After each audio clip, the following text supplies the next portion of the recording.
this is an iHeart podcast. Guaranteed human. With no fees or minimums on checking accounts, it's no wonder that Capital One Bank Guy is so passionate about banking with Capital One. If he were here, he wouldn't just tell you about no fees or minimums. He'd also tell you about how Capital One cafes are open 7 days a week to assist with your banking needs. Yep, even on weekends. It's pretty much all he talks about, in a good way. What's in your wallet? Terms apply. See CapitalOne.com/bankguy. Capital One N.A., member FDIC. Hey, and welcome to The Short Stuff. I'm Josh. There's Chuck. Neither one of us have forearms, which means that this is the short stuff about Venus de Milo. Let's go. That's right. Who resides in the Louvre, right? I think since 1821 when Louis the, what is that, 28th? 18th? 18th. No, yeah, the 18th. Man, you threw me off. I always forget how to read those. It's been a while. Yeah, Louis the 18th donated Venus de Milo, one of the most famous, dare I say, statues in the world. Yeah, also, just as a little aside, Chuck, if you ever kind of get tripped up by something like that, you're talking to somebody, just swap it out for like a word like Louis the Magnificent, but say it authoritatively, and right. The person will think that that's the name for that particular Louis. Right, Louis the Overeater. Right, sure. Exactly. So the Venus de Milo first ended up in Paris in 1821, and apparently that was a really good timing because the nation of France was kind of in the doldrums as far as art is concerned, right? Yeah, there's a gentleman that'll make a couple of appearances in this episode. His name is Andrew Stewart, and I think he's a professor, right? Art historian and professor? Yeah, professor of Greek studies at UC Berkeley, emeritus too. Oh, well. Yeah, the guy knows what he's talking about. Yeah, so apparently France, they needed their national pride kind of picked up, and apparently Venus went a long way toward doing that. Yeah, because Napoleon had sacked a bunch of countries and city-states and nations' art collections. Yeah, plundered. And after the French Revolution, well, no, that was way after the French Revolution. After Napoleon was banished, we'll say that. Mm-hmm. France had to give back a lot of that art, so the Louvre kind of got sacked in reverse. And then also the big, dumb rival England, from France's vantage point, of course, not mine, had just acquired the Elgin marbles, which meant that they had some sculpture by the greatest sculpture of antiquity known to humanity, Pheidias. Yeah, I got it. So the Venus de Milo comes along and they're like, this is the most important thing ever found. Let's bandy it about as much as possible as such. Yeah, and the whole thing with Venus de Milo is sort of the mystery surrounding the origins and who the artist was and who maybe she may have been, and of course the big question is two questions. What happened to those arms? Right. And what were those arms doing? Right. Before they were broken off. Which I have to admit I'd never thought of until reading this. Oh, really? Yeah, I just never thought of her arms were doing anything of note. It's kind of weird now that I think about it. But the funny thing is like you said, she's shrouded in mystery as to her identity. But the one thing we know for certain she is not is Venus, the goddess of love to Rome. She was Greek and produced by the Greeks, so she would have been Aphrodite at best. Mm-hmm. But we're not even sure she's Aphrodite. She could be a number of other people that have been proposed, or number of other goddesses. It didn't even have to be a goddess, right? No, it didn't. I saw that she could have been an everyday person, but also she was found on Milos, the Greek island, which was really engaged in the sea as far as trade and fishing and all that. So some people have supposed that she was actually Amphitrite. Amphitrite? Is there an R in there? Amphitrite. Thank you, Chuck. Yeah. That she's the goddess of the sea, Poseidon's old lady, as far as bikers would say. Yeah, and and Venus was always thought to be classical, but I think they did enough digging and found that she was actually neoclassical and not classical, although they say they sometimes still refer to her as a masterpiece of the classical genre. Yeah, because she, again, kind of carries France's national ego on her shoulders.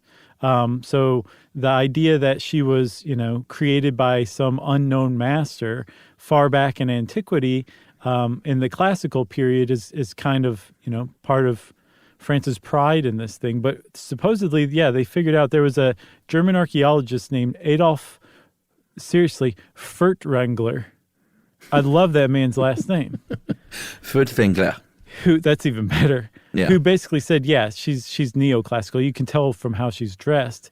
But then I guess they also, when she was found, they discovered a pedestal that had the sculptor's signature that showed that she was very clearly created by a guy named Alexandros of Magnesia. Not to be confused with the milk of Magnesia. I knew you were going to say that. But that would be, but then they lost it. They conveniently lost this pedestal and said, no, this is clearly created by one of the masters. We just don't know which one. Right. So good setup. I think we should take a little break and talk about those arms. I'm dying to know about the arms right after this. Well, now, when you're on the road, driving in your truck, why not learn a thing or two from Josh and Chuck? It's stuff you should know. Stuff you should know. All right.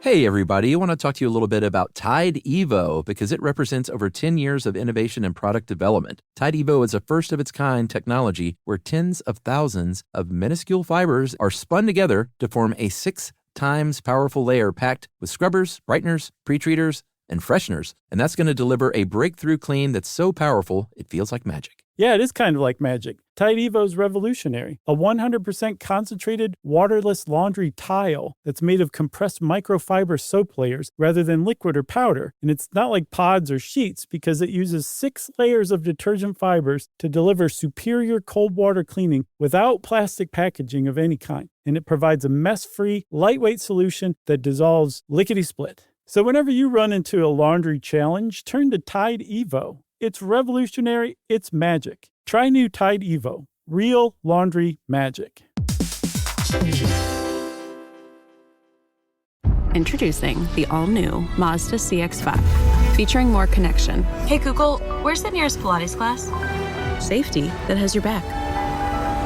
More discovery on the scenic routes. More passion in the details. And more control in changing weather.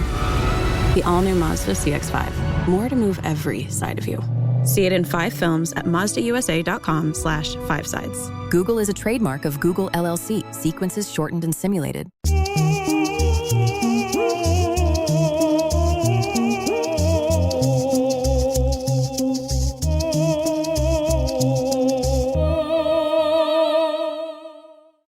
Arms. Yeah, so again, never thought that her arms were doing anything. I think I just assumed she was being like, hey, how's it going? I'm just holding my hands out here. Yeah, or maybe I don't know, kind of thing. But there's been a lot of debate about what was going on with her arms.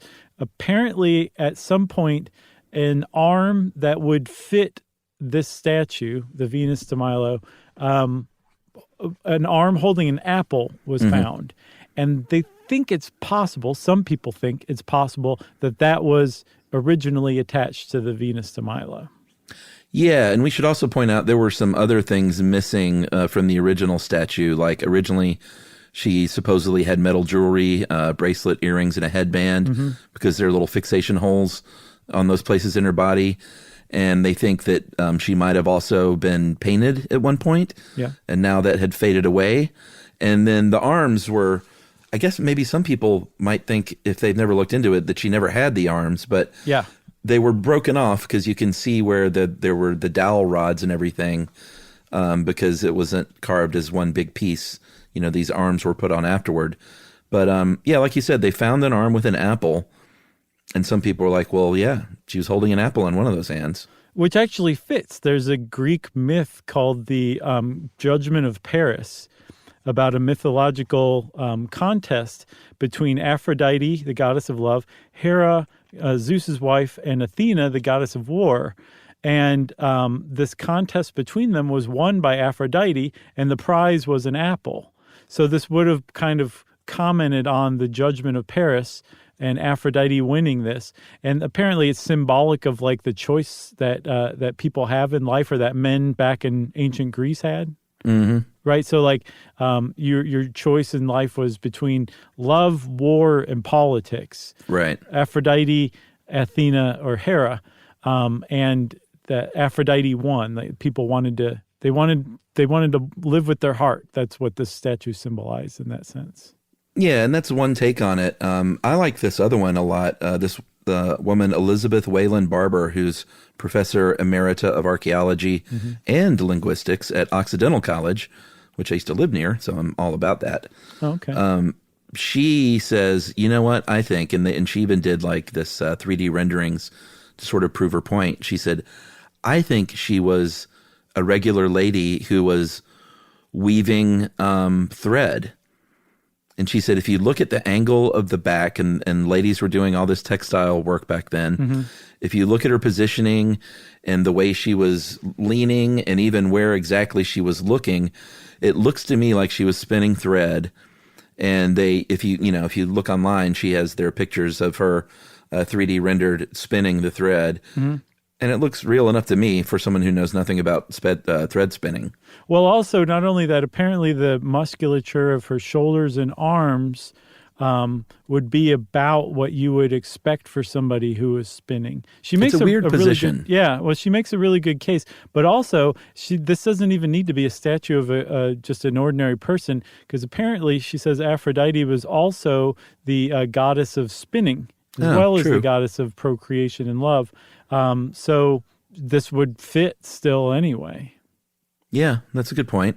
I did see another thing that said, from the angle of her back, that they said it was one of those things where retroactively you look back and it was like, did Mona Lisa have a disease or something? And they said, did Venus de Milo have some sort of spinal condition? Because when you look at the way her back is twisted and angled, it is a very irregular route for the spine, but it's also a statue. Is it one of those things that would be explained by the spinning position? Well, I mean, she says it matches what could have been a spinning position, but a spinning position could have been hard on your back, maybe. I don't know. I would guess it would be hard on your back for sure. Doesn't sound like something I'd want to do. So the Venus de Milo, if you haven't ever seen it, go see it. It's pretty neat. It's in the Louvre. You can get there pretty easily, especially if you are vaccinated against COVID-19. Fantastic. Since I said COVID-19, everybody, that means Short Stuff is out. Stuff You Should Know is a production of iHeartRadio. For more podcasts from iHeartRadio, visit the iHeartRadio app, Apple Podcasts, or wherever you listen to your favorite shows.